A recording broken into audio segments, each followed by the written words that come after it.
Alrighty, the most exciting part of Dog Vision, the reason why we built this in the first place, it's so when I'm sitting at a cafe or when you are sitting at a cafe and you take a photo of a nice dog and you come back here and you want to check what breed of dog that was, you can. So let's make a little section, making predictions on custom images. And this is just another version of processing our inputs, passing them to our machine learning algorithm, and then verifying our outputs.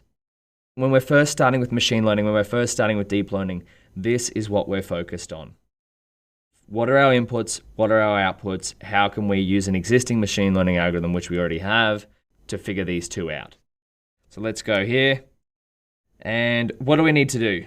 So to make predictions on custom images, let me just show you the custom images first.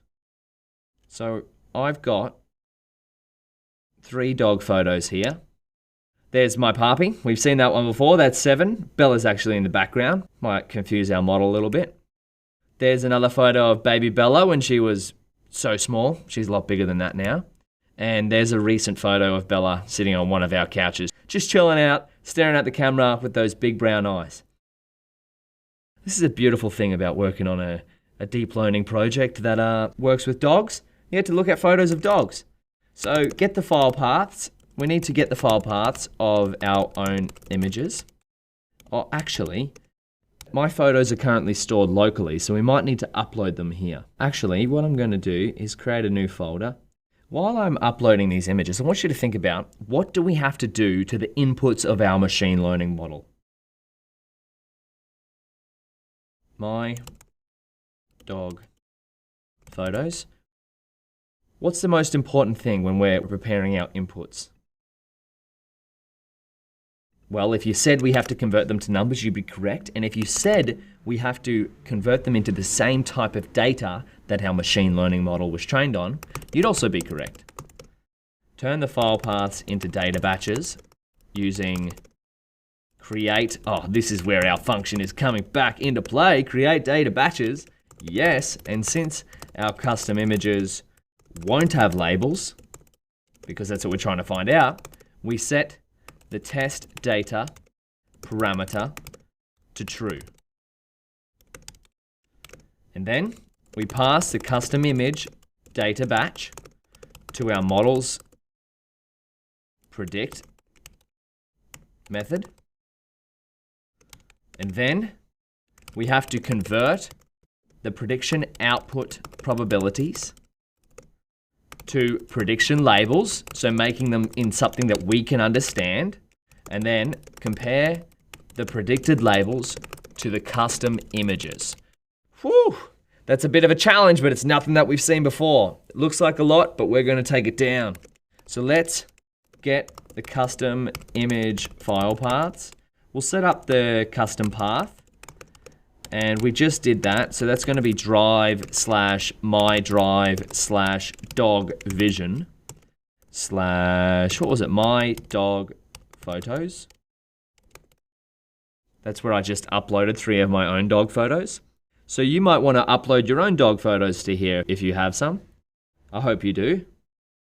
And then we go here, we're going to go custom image paths equals a little list comprehension again, plus fname, file name for fname in os.listdir. So this is like the gold standard of what you're doing with your machine learning model. Once you've trained it, it's one thing to use it on data you've been provided, but what we're doing now is using it on our own custom data. Oh no. There we go. So we should have some custom image paths. And what was I saying? This is, the gold standard of machine learning and deep learning is seeing how your model... I can't even type right now. Why hasn't this work? For SF name in dog vision, custom path, plus fname for fname in OS. Why isn't this working? Oh, do I have to rerun this? Empty list? os.listdir custom path. Have I not uploaded any dog photos there? That is why it is not working. Classic. Let's upload my doggy photos. Got distracted talking, too excited. Open that. So this is gonna upload. Shouldn't take too long because it's only 3 photos. If you were using more data, I'd probably find a different way. There we go. Now we'll come back here. This should work. Fingers crossed, and it does. Now, what do we have to do? Well, we need to create data batches. So this is what we can do. Turn custom images into batch dataset. So we'll go custom data equals create data batches. This is our trusty little function that we've written many moons ago, but as I said, it's going to come in handy one day. Custom image paths, we'll pass that there, and then we'll check out custom data. Oh, remember, because this has no labels, we need to pass it in as if it's test data. There we go. Batch data set of the shapes. There we go. Images 224 by 224 by 3 in the form of TF floats. Our custom images are in tensors. So we can make predictions on the custom data. How do we make a prediction with our model? Custom preds loaded full model dot predict custom data. Yes, please.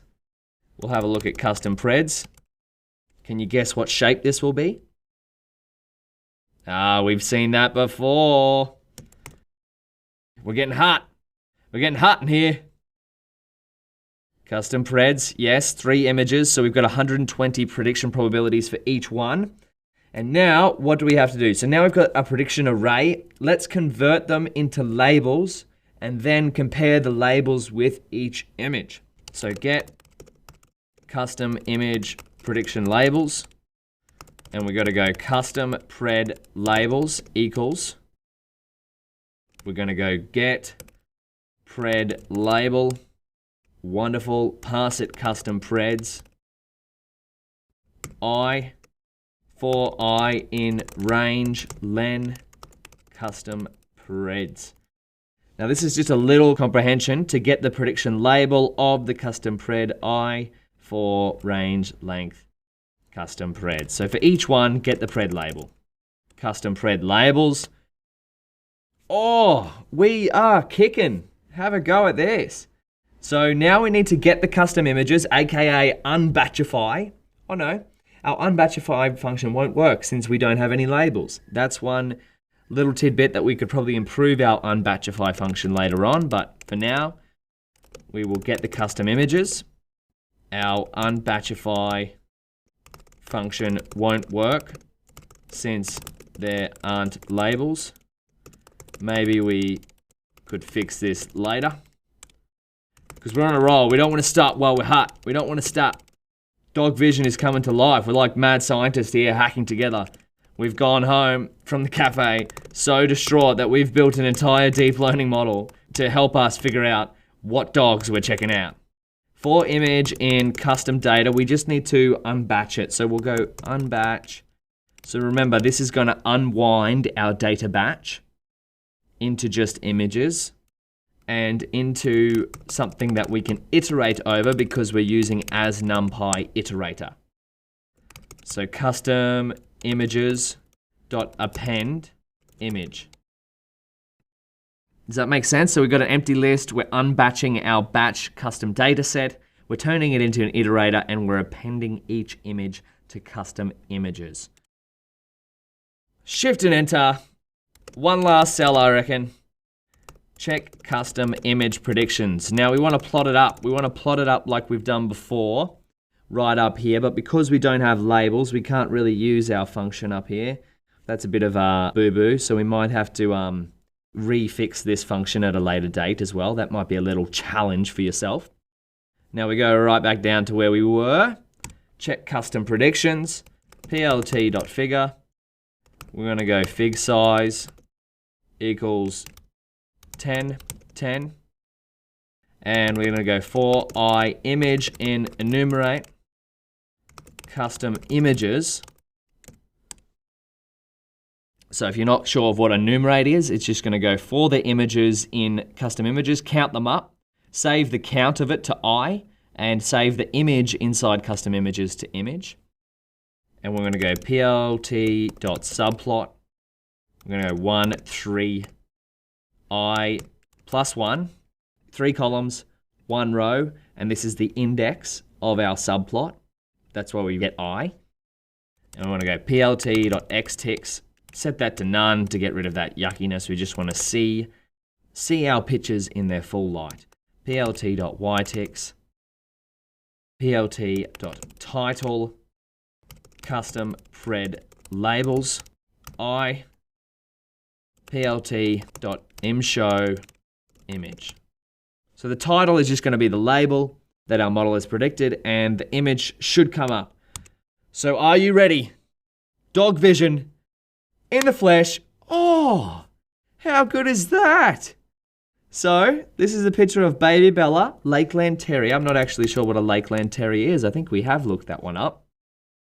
Images. Okay, you can kind of see why it looks like that. Because Bella, in baby form, is real fluffy around here. And then that's 7, Golden Retriever, which is exactly right, what she is. And Bella is a Labrador Retriever. That is phenomenal. So dog vision has fully come to life. You should be ecstatic with yourself if you've got to here. Now, I need you to do me a favor. If you're in the Discord chat and you've made it this far and you've made some predictions on your own custom images with your dogs, please share them. I want to see your dogs and what our model that we've built has predicted for them. And is it right or is it wrong? Maybe you could add that to this functionality. You could make the name, because you know the true labels of your own dogs, or maybe you don't, so maybe you're trying to figure it out. That's the purpose of dog vision. That was our end goal right from the beginning. So if we come here, we've gone, look at all these headings. You should be so proud if you've made it all the way through here. We've gone from right up the top. This notebook builds an end-to-end multi-class image classifier using TensorFlow 2 and TensorFlow Hub. We've defined our problem. We've defined our data from Kaggle. We've defined our evaluation. We've gone through a bunch of different features. We've got our workspace ready using TensorFlow 2 and a GPU. We've got our data ready, turning it into tensors. We've seen how many different dog breed images there are. We've got the images and the labels. My goodness, how much have we covered? Go back through all of this and give yourself a pat on the back. And if it all doesn't make sense, don't worry. If you've gone through it for the first time, it's not going to. But what this is, it's a momentum builder. Let's go right down to the bottom. What we've done, we've gone through, we've got our data ready, we turned it into tensors. We've picked a model to suit our problem, image classification, using TensorFlow Hub, aka a neural network, a deep learning neural network. We fit the model to the data, we've made predictions, we've evaluated our model by visualizing our predictions, we've improved through experimentation by trialing out a model to make sure that it works on 1,000 images first before scaling up. Of course, there are some more improvements that we can do. I'll leave that, some extensions in a lecture after this one that you can have a look at. And we've seen how to save and reload our trained models. Woo! That is phenomenal. You've made it through. Holy goodness. I am so stoked for you. The important thing is to remember that this is a momentum builder.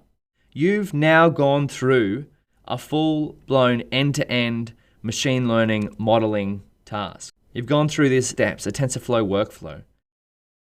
So now you can adapt the principles that you've learned all throughout this notebook on different problems. You can go, hey, I know if I'm working on a different problem, I might not know exactly how to solve it, but I've got evidence that I have actually been end-to-end on a problem that I hadn't seen before. I've got a set of data, I've turned it into tensors, I've trained a model on a GPU, I've made predictions on test data, and then I've made even predictions on my own custom data. You should be stoked with yourself. So please share your predictions on your custom dog images if you have them. I would love to see them. Make sure you tag me in the Discord.